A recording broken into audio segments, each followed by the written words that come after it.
UFC Fight Night, Johnny Walker versus Jamahal Hill.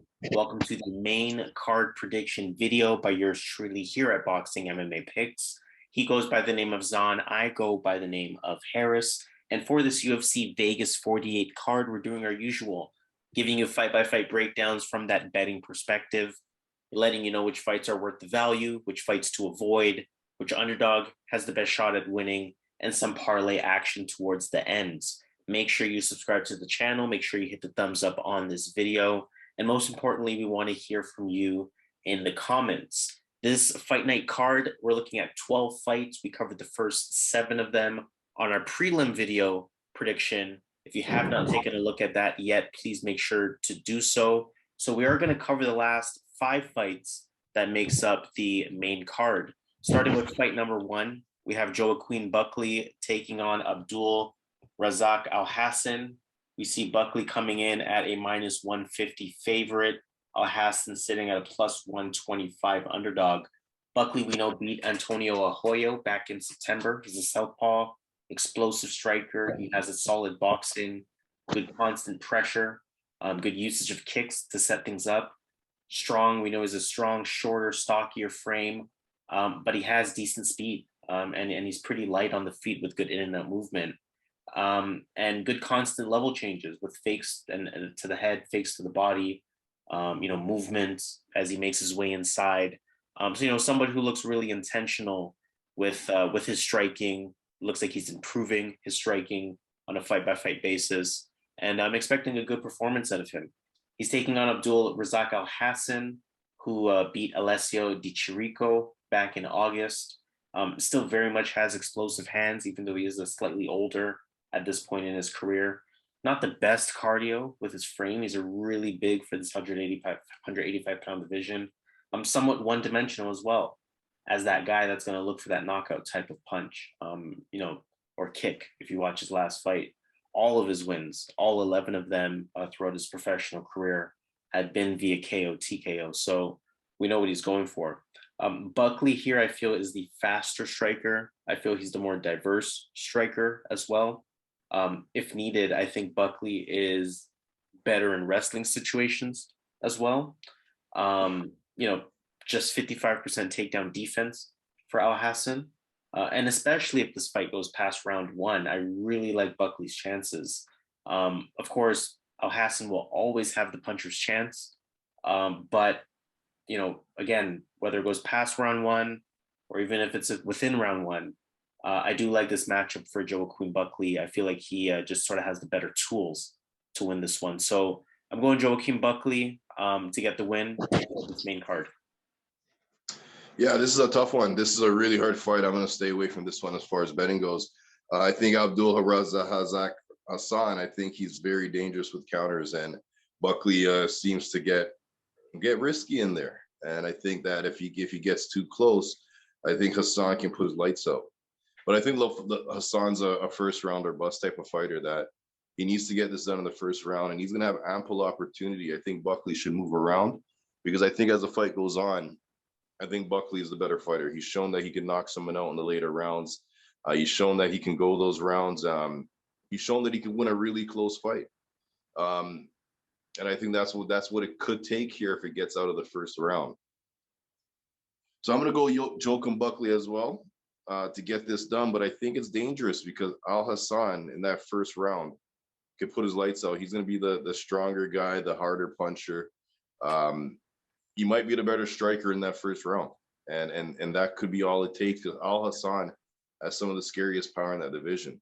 But I think Buckley can get out of that first round, hopefully, and obviously get it done in the second, third round. So I'm going to go Buckley here to get this done. Second fight, we're looking at Jim Miller taking on Nikolas. Motta. For Jim Miller, he beat Eric Gonzalez in October. Good wrestling, good grappling. Those are definitely his specialties. Southpaw on the feet, serviceable stand-up, although not really the best footwork. On the feet, he's willing to engage. His striking is looking cleaner. I'll give him that. His in and out movement does look a little bit better. The footwork looks a bit improved. He will use that calf kick regularly as well.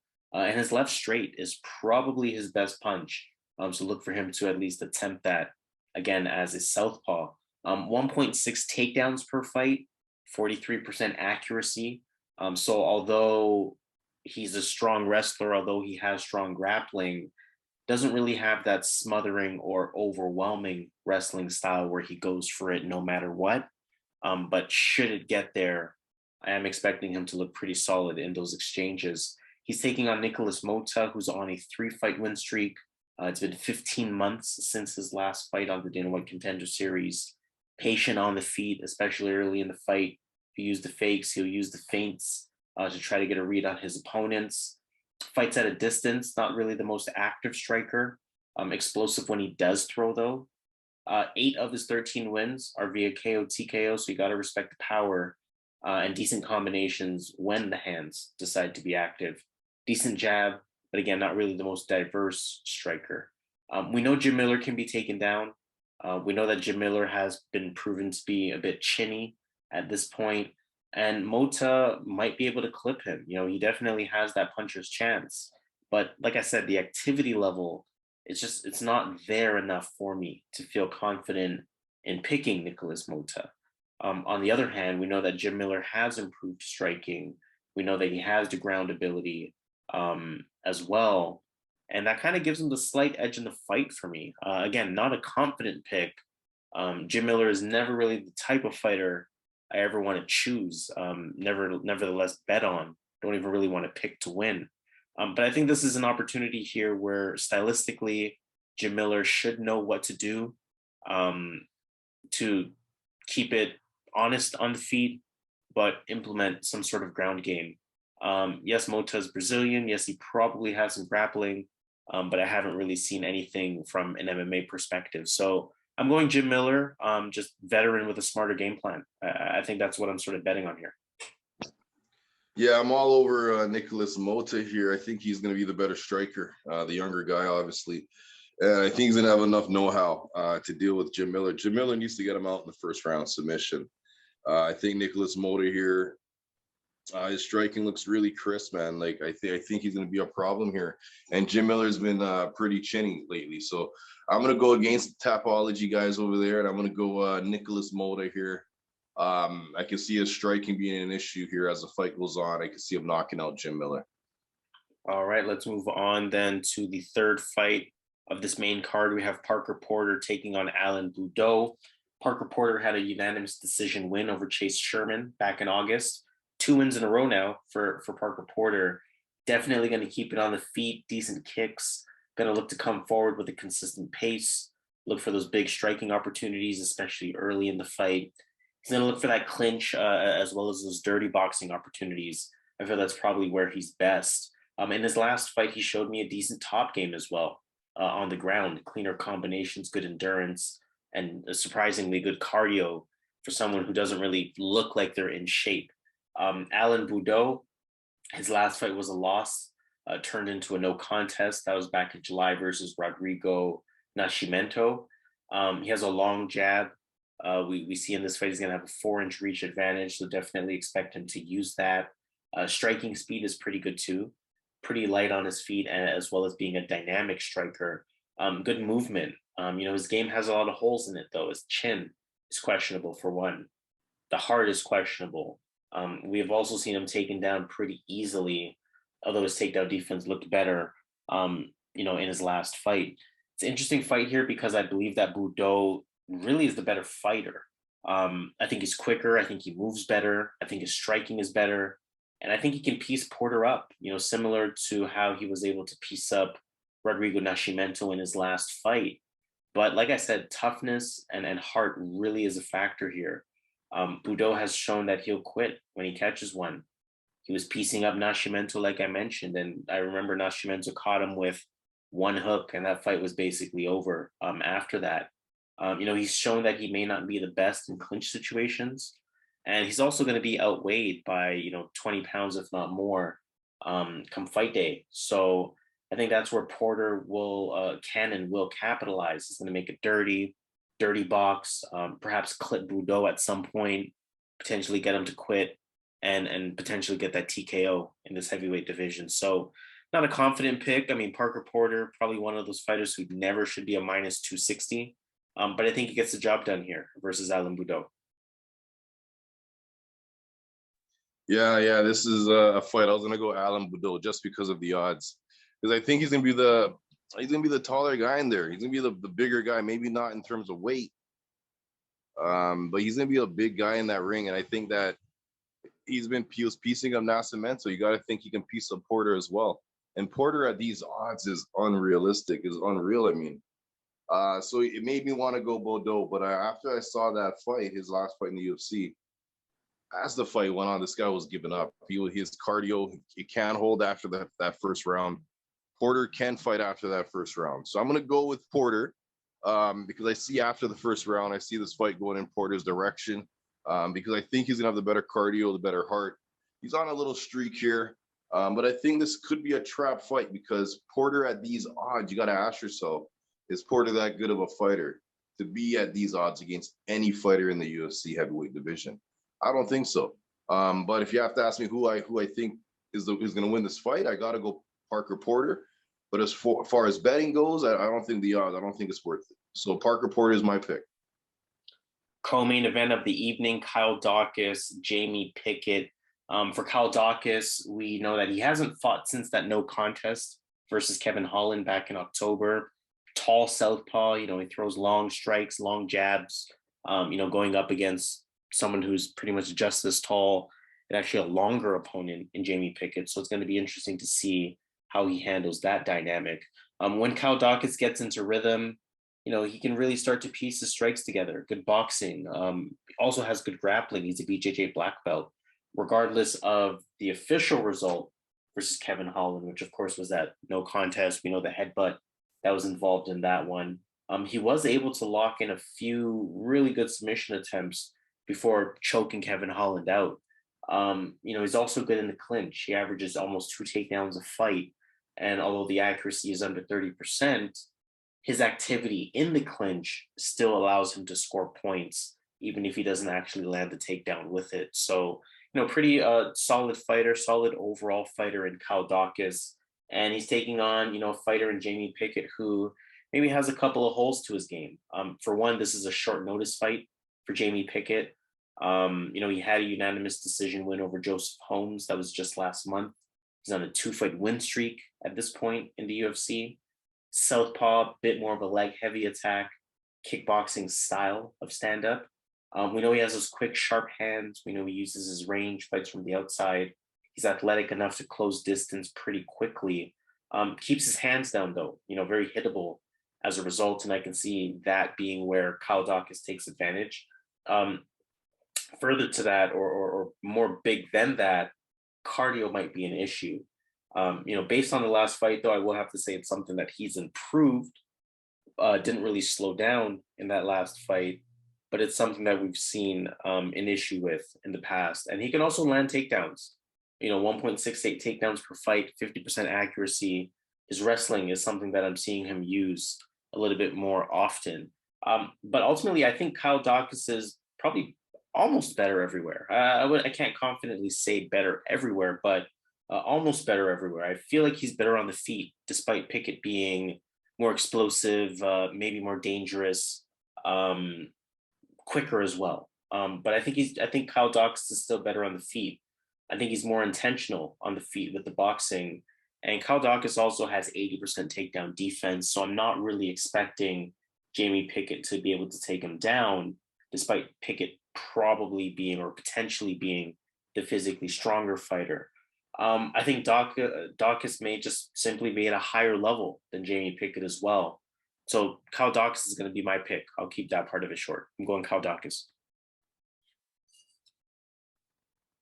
Yeah, when it comes to the game, I think Kyle Daukaus is the better guy. I think he's a better MMA fighter. I can see Jamie Pickett being athletically more gifted, the stronger guy, so he definitely can knock him out, put his lights out. But I think if he doesn't get the knockout, I think as the fight goes on, he's going to get the fight to the mat, utilize the grappling. I think once he gets on top, he's going to be looking to get in full mount. I think that's the reason it caused a lot of problems here. So I'm going to go Kyle Daukaus. He's just as tall as him. Again, the physicalness, you got to give that to Jamie Pickett. But I think the overall MMA game I think Kyle Daukaus is more skilled in. So I'm going to go Kyle Daukaus to get this done here. But I think the odds are another one. I think this is another fight where the odds are way off. I think Jamie Pickett definitely has a chance to get this done here. He's been looking good his last 2 fights. But I'm going to go Kyle Daukaus here to pull it out. All right, let's take it to the main events of the evening. We have Johnny Walker versus Jamahal Hill. Johnny Walker lost to Thiago Santos in October. We know he's a big threat early in the fight, very explosive, has a lot of power. 15 of his 18 wins are via KO, TKO, and 10 of those 15 are specifically in round 1. So we know big power fighter, especially early in the fight. Only 2 of his 6 losses are via decision.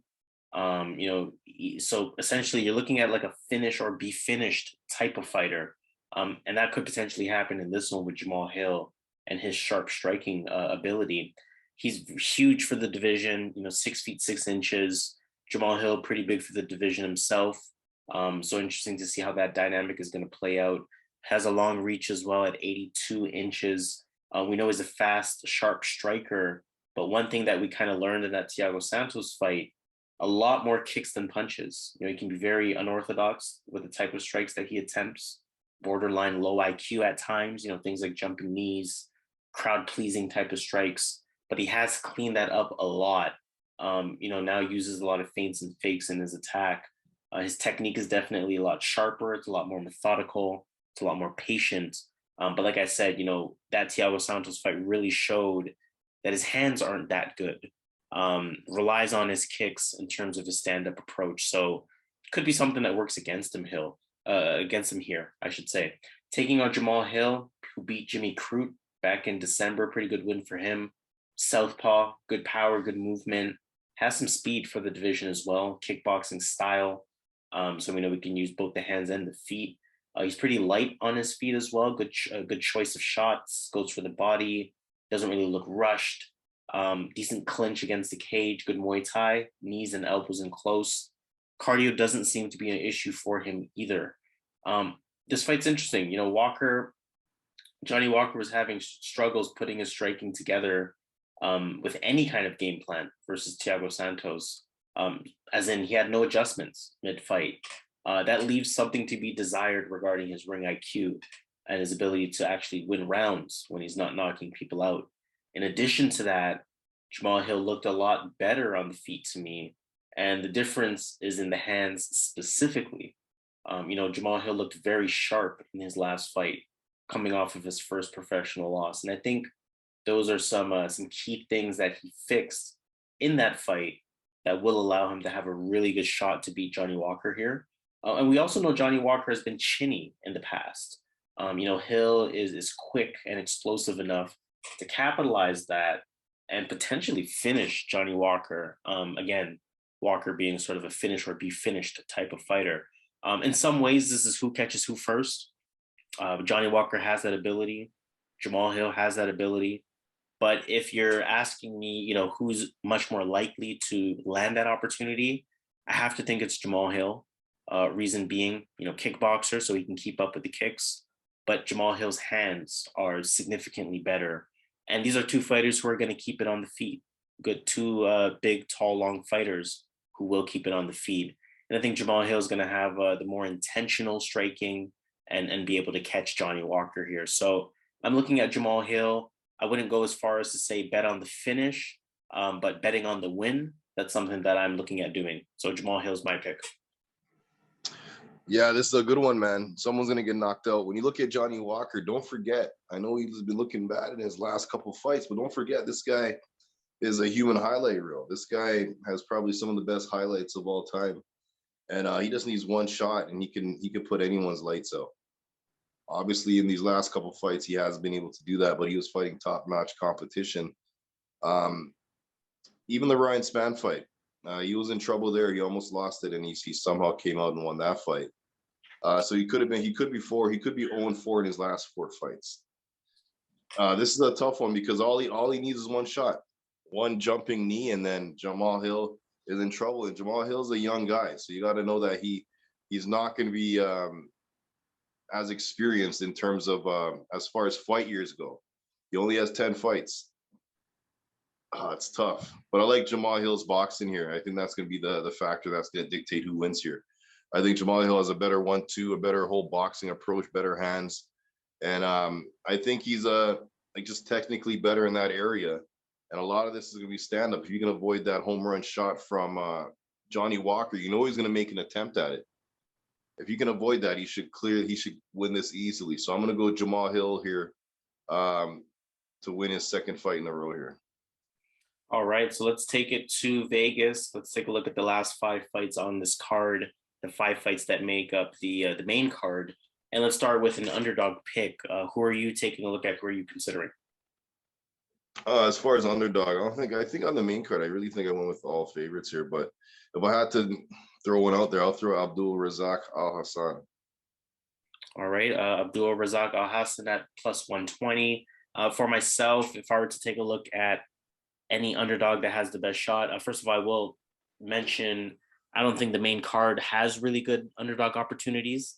But if I am sort of forced to squeeze one here, I am looking at Jim Miller, veteran with a game plan. Yes, going up against a young bull and Nikolas Motta, but sometimes the veteran gets the better of that. Plus 150 for Jim Miller. And in terms of parlay action, where are you taking a look at? All right, parlay action, a little tricky here, but I'll go main card only. I'll go Jamahal Hill and Nikolas Motta. I think he's going to get it done. All right, so Jamahal Hill, Nikolas Motta, that would be a 2.09, almost or just a bit more than a double up, I should say. $100 will return 209 for our bigger bettors. $250 will return 522. If I'm looking at a parlay, 2 fights that I feel pretty good about, Jamahal Hill, I will echo, despite the dangers that is Johnny Walker. And Daukaus, I kind of feel the same way about. I feel Pickett could have the more athletically gifted highlight performance. Otherwise, I feel Daukaus is the better fighter. That will be just shy of a double up at at 1.97. $100 will then return $196 for our bigger bettors. $250 will return $492. So again, officially signing off on that note. Make sure you subscribe to the channel here at Boxing MMA Picks. Make sure you hit the thumbs up on this video. And most importantly, we want to hear from you in the comments. How do you feel about the main event? Who are your parlay picks for this entire card? What underdog picks are you taking a look at? As well as let us know how you feel about our picks. And if there's any specific parlay that you're considering that you want further advice on, more than happy to have those conversations in the comments as well. Of course, we are officially signing off this UFC Fight Night, Johnny Walker versus Jamahal Hill main card prediction video. This is Boxing MMA Picks, of course. He goes by Zan, I go by Harris, and in our usual fashion, let's get this money. Let's do it.